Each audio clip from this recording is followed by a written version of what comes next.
All right. Good evening, everyone.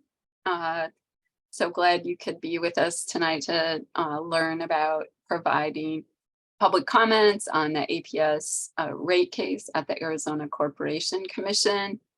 I'm Sandy Barr, and I'm the chapter director for Sierra Club.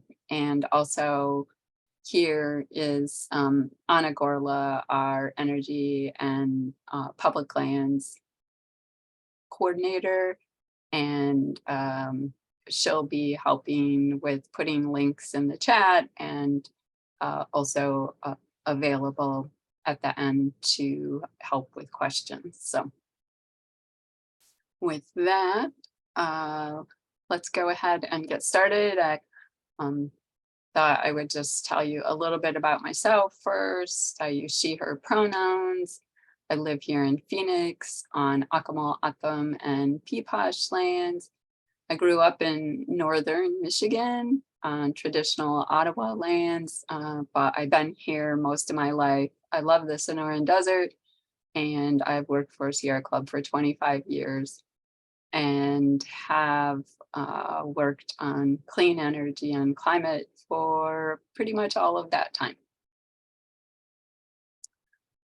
So I thought tonight we could start out with just a little bit of background to center everyone and put everyone on the same plane relative to background on energy and APS and the Corporation Commission, and then we'll talk about the rate case and some specific issues in the rate case and the procedures for making public comment.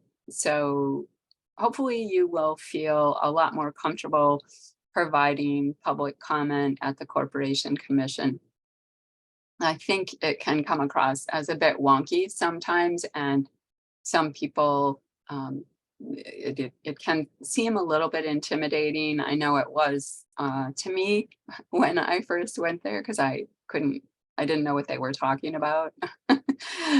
So we're trying to make sure people have a little bit more background and just know that everyone, can take a little bit of time to get familiar with the process there. And so hopefully this will help.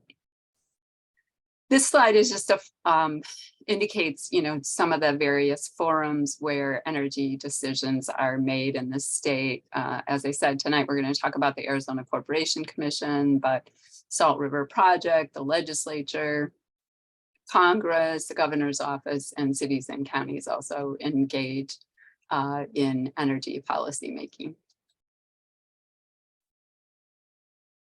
And Arizona is somewhat unusual in having an elected body, the Arizona Corporation Commission, that makes decisions about utility rate cases. And in a lot of states, it's called the Public Utilities Commission. And here we call it the Corporation Commission, which I think a lot of people get confused by. And so I think it's important to point out that if people come from another state, it's very similar to a public utilities commission. Here, our commissioners are elected. There are 5 of them. They serve 4-year terms. And this body is in the Arizona Constitution. It's not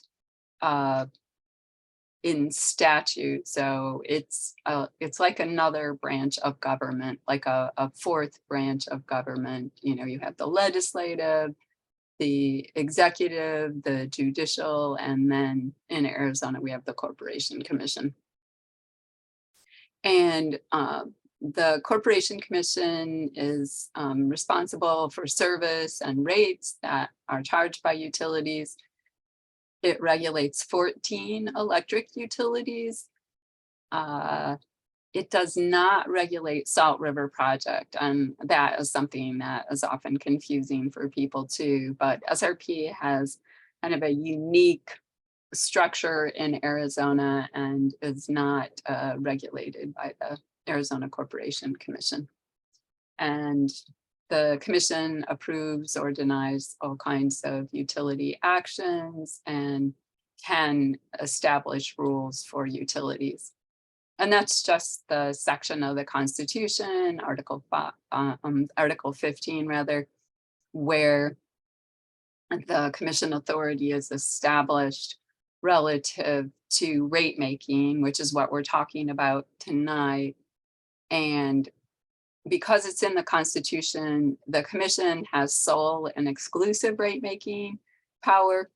And what that means is the legislature can't pass legislation that affects the commission's ability to establish rates for regulated utilities.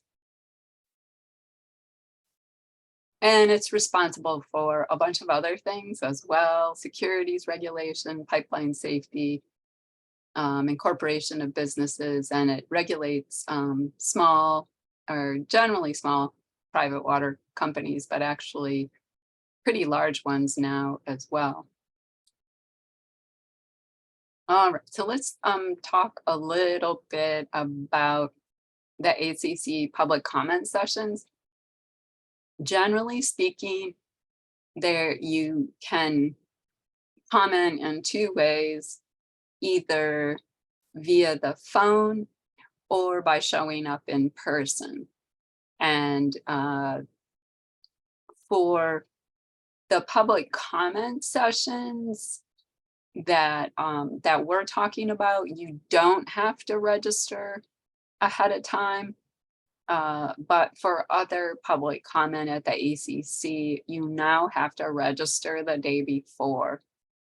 Not for this one, but I just wanted to give you a heads up that for other types of commenting, you'll have to register the day before, or they'll only give you 1 minute of time and at the end, and maybe they won't let you speak at all. So there's the phone number and the passcode, and that does change depending on the type of public comment, but that's the phone number and passcode for this one. And you can also just watch it. You can stream it live if you don't want to speak, or you can watch it, while you're waiting your turn to speak. There is a delay, so you really need to pay attention on the phone if you call in. And then, of course, you can go back and watch after the fact. So like if you gave public comment and you want to see yourself and just kind of check out what other people said, you can go back in the archives and watch that as well. You can set up a request to speak account to make it a little bit easier to sign in to speak at various actions or activities at the Corporation Commission. It's pretty easy. You just go in, register, and enter this basic information. Tell the system you're not a robot and you have an account. And tonight we kind of wanted to focus a bit more on providing in-person public comment. We're really trying to get a good turnout for the upcoming session on August 10th. So to provide in-person comment, you go to 1200 West Washington Street. There, when you just Google, there are a couple of different addresses for the Corporation Commission that come up. 1200 West Washington is the address for where all of the public comment sessions and hearings are held. And you enter from the back of the building, and the front of the building is towards Washington, and that entrance is not a public entrance. It's only allows staff in. So you go to the north side, there is parking there and also across the street. You do have to go through security when you come into the building. It's you don't have to show ID or anything like that, but there is a metal detector, and sometimes they will take a glance into bags, but most of the time they just have you set your bag aside as you go through.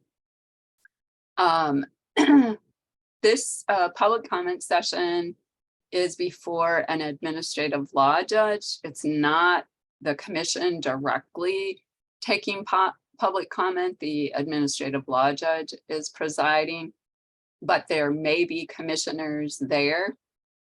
A lot of times, especially the closer it gets to an issue going to the commission, they will be there to hear what the public has to say. And again, the upcoming one is August 10th. That's next Thursday. It starts at 10 and they'll go as long as there are people to speak, or 1 p.m. They will have a hard stop at 1 p.m. So if there are still people that haven't spoken at that point, they will close it up, and people will get 3 minutes each to speak.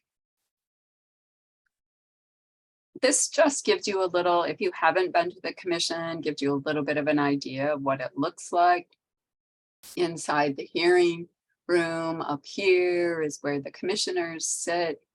Down here, so usually our staff and such. And this in this particular public comment session up here is also where the administrative law judge will be. And there is a lectern here, and that's where you'll go up to provide your comments, introduce yourself, and then give your comments. And yeah, that's just a little bit more of the inside of the hearing room. And then this shot just shows what it looks like in the front. This was a particular news conference that Tinajani Ani did relative to the last APS rate case, and promoting funding for just and equitable transition for coal impacted communities, which we'll talk a little bit more about here in a minute. So when you go in to provide public comment, one thing to remember is you don't have to come in as an expert. Most people aren't experts. You're coming in as a member of the public. Perhaps you're an APS ratepayer, but don't go in thinking you need to know everything about everything relative to the rate case, the commission, or any of those issues. Your individual perspective is important. And yeah, even if you only take 30 seconds with your comment, that is better than not commenting. Logistically, you can fill out a paper slip or sign in electronically to provide your public comment. Again, you go up to the lectern, or you can call in, as I mentioned before. It's good to prepare a little bit. I don't think you need to take hours and hours, but I think you'll be a little less nervous, a little more comfortable if you prepare a little bit in advance. I generally, when you have a tight time limit, like 3 minutes, I generally do a run through on my comments, because I tend to always take longer than I think I will. So like if I time myself and I'm right at 3 minutes, I'll probably cut something because I know it'll take longer. And yeah, keep them brief, simple, and to the point, and make sure you say the most important stuff first, just in case you do run long and end up getting cut off.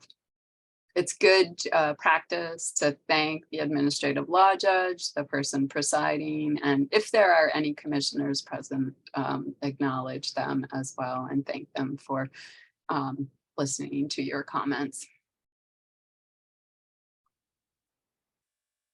All right, and so now let's talk a little bit about the rate case. APS just had a rate increase uh, year before last, and now they're coming in for another rate increase, and they're proposing a 13.6% increase, which is a pretty big jump, especially for people who are really, uh, you know, barely able to make ends meet as it is. That kind of an increase can really put them over the edge with being able to pay their electric bills. These increases have been coming too often, and we're very concerned about APS continuing to invest dollars in its coal plants and more gas, overall putting more of our ratepayer dollars into fossil fuels when we know that solar plus storage is cheaper, obviously cleaner than these fossil fuel resources. And so one of the things, we're encouraging people to talk about is wanting clean energy, um, because it's clean, but also because it's cheaper. And then expediting the retirement of the Four Corners power plant instead of investing more money in it. They, have put a lot of money into this outdated coal plant, and every time they do that, it costs ratepayers. We think APS should also increase its investments in energy efficiency. Energy efficiency measures are those measures that help to reduce the amount of electricity that you use, and they can do that with both residential and commercial. It helps people be more comfortable because it helps to keep the temperature more consistent in your home or where you work.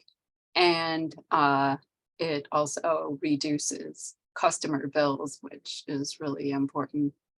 And one more point is it takes it helps to shave the peak off those high demand times when everybody's using a lot of electricity. If you're more efficient, you're going to be using a little bit less. And so it can shave off that peak and reduce the need for additional generation. In the APS rate case, it is great if you're an APS ratepayer, but you don't have to be an APS ratepayer to speak. If you are, though, please mention it. And sometimes the administrative law judge will encourage people to say if they're an APS ratepayer or not. And they will usually ask you, or she will usually ask you where you live. If you don't state that at the beginning, you don't have to give your full address, just like, I would say, hi, I'm Sandy Barr. I live in Phoenix and I'm an APS ratepayer. And then I would go on to provide my public comment.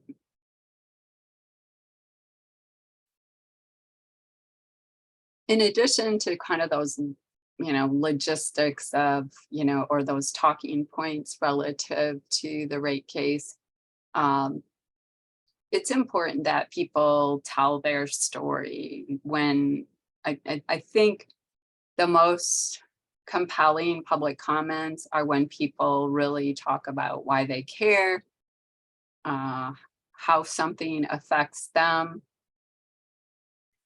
Specifically, if you are an APS ratepayer, the rate increase will affect you. If you aren't, you're affected by the pollution, including the climate harming pollution that comes from the fossil fuel plants.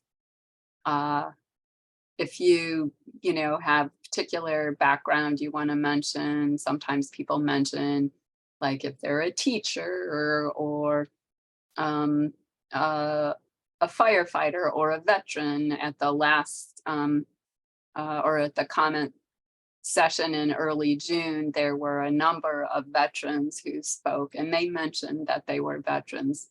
Those are the kinds of things that I think help get the attention of commissioners and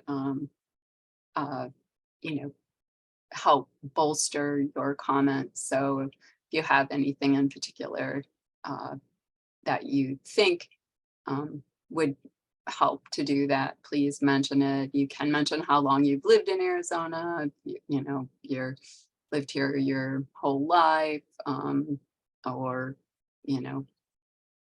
even if you're fairly new to Arizona, you can mention that too. But that can sometimes provide a little extra context for your comments. I think if you have them, and I think most people do, relative to fossil fuel generation, coal and gas, and also what is happening with the climate, concerns about health are also compelling. Maybe you have asthma, maybe you know someone with asthma, and how that is affecting your life or their life. I think that can be part of a pretty compelling story. And then, always tell them why you care, why this is important to you personally, and why you want them to take a particular action on it. In addition to providing public comments in person or by calling in, you can submit a letter or a short comment into the docket. The main thing that you need to make sure you have when you submit written comments electronically, especially, but even if you mailed them in, is to include the docket number. Everything at the Corporation Commission is organized by docket numbers. And it sounds, it may be an unfamiliar term. All it means is it's like a big folder, right? That docket is like a big folder and it contains all of the materials for that particular issue. It will include the filings by the utility, groups that intervene, and your public comments if you submit them to the docket. So this is the docket number for the APS rate case. We have an action kit for this rate case that we can share with you that has all that information in it. And also we can share these slides with you, but just be sure if you submit anything in writing to include that docket number. And I think I already talked about most of this.